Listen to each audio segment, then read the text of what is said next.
दिल्ली की हर खबर अपने मोबाइल पर पाने के लिए सब्सक्राइब कीजिए दिल्ली दस्तक न्यूज़ चैनल को और हर लेटेस्ट अपडेट के लिए बेल आइकन जरूर दबाएं।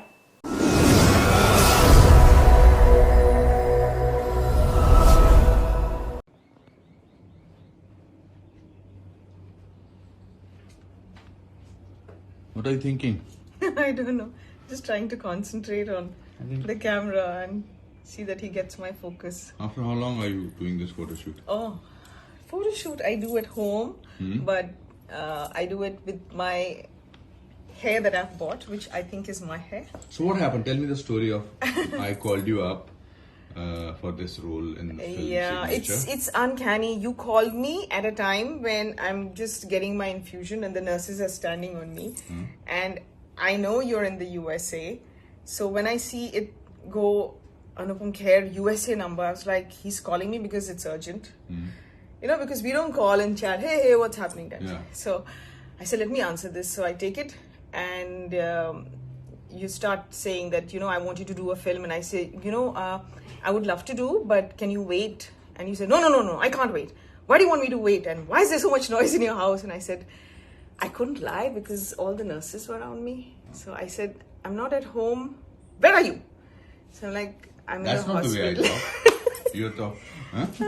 I was nice to you. So, no, surprisingly, ever since I lost my hair, I was getting a lot of calls for, web series and this and that. And I was like, God, why am I getting calls now when I don't even have hair? So So I didn't tell them. Okay, so you. But with you, I just can't not tell you that I don't want to do your film. So I said, okay. And you started rattling off the roll and he's like, this is, and you like this and you like this and then you have to pay this. And I was like, okay, are you going to do it? And I was like, yeah, but are you going to do it? So I was like, okay, but I need to talk to you. So then I spoke to you in the night and I told you that, is it okay if I come to the sets with a wig? And you said, why would you come with a wig? And I said that I've lost my hair, I've just gone through treatment.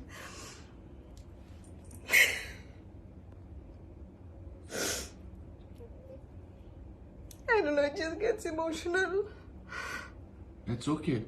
I think you're the most courageous person. I just want to thank you for being okay with it because I thought I should tell you that I'll be wearing a wig and then you said, why even a wig? Why can't you just do the film just as the way you are?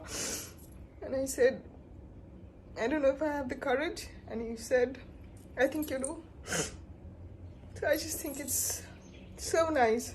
When did you discover that you have breast cancer?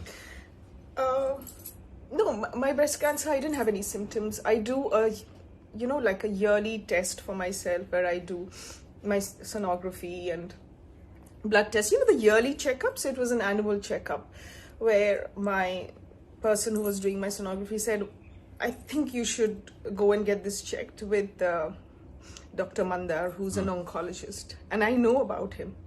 So the minute I heard that, luckily I had a friend with me. I never take anyone with me when I do all these yearly checkups.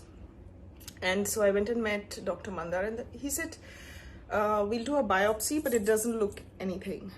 These are cells which are pre-cancer cells. It's called DCIS.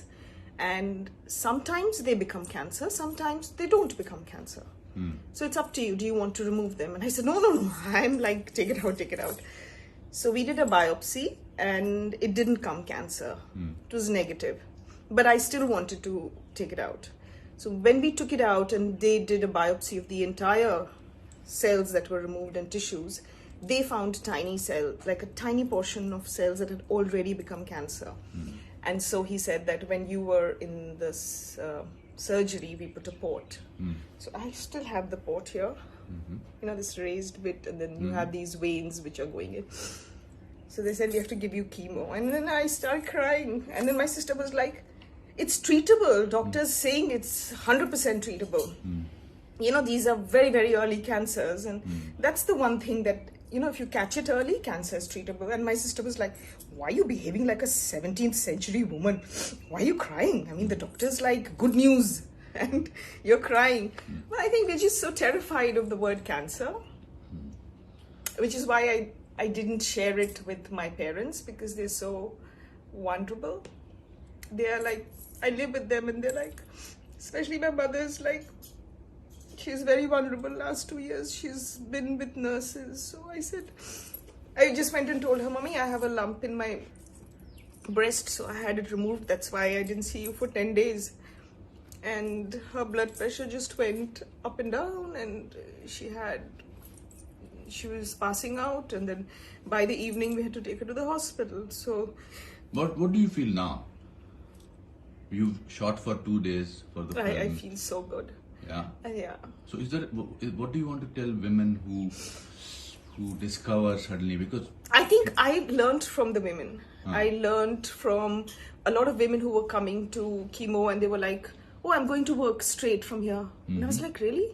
Why do you have to work? Doesn't your company give you an off during time? They said, no, they gave us off. It's completely paid for and all. But I don't like to sit at home. I like to work when I'm doing this. It just makes me feel normal.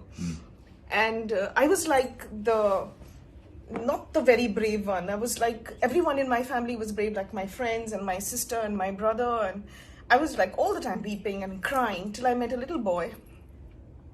I heard his voice.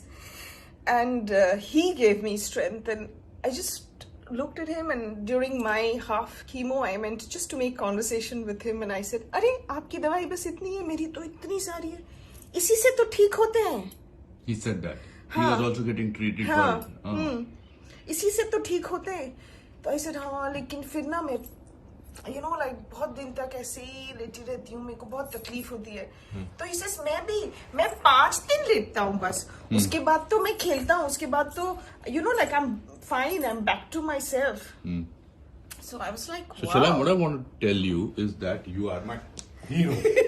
So she is my hero, and she's fantastic. She's the best thing. He actually said, beautiful. When I said, I don't know if I'll suit, being on the sets like this, he says, we don't have real life heroes, and that's what we're looking for. And you are one of them. So thank you. He's been so supportive. Oh my God. Thank you so much. So much. All those people who are listening to this Mahima Chaudhary, she is the best thing. And she's superb. You need more people like this, because no matter how many people you have holding your hand, it's not enough during times like this. So, I am so grateful to him. So all for of you out. people now have to pray. She's fine by the way. Yeah, I'm fine. I'm totally recovered. Yes. So, and I'm doing well. Thank you. Lots of love. Thank you. Thank you so much. Thank you. Thank you. Cut.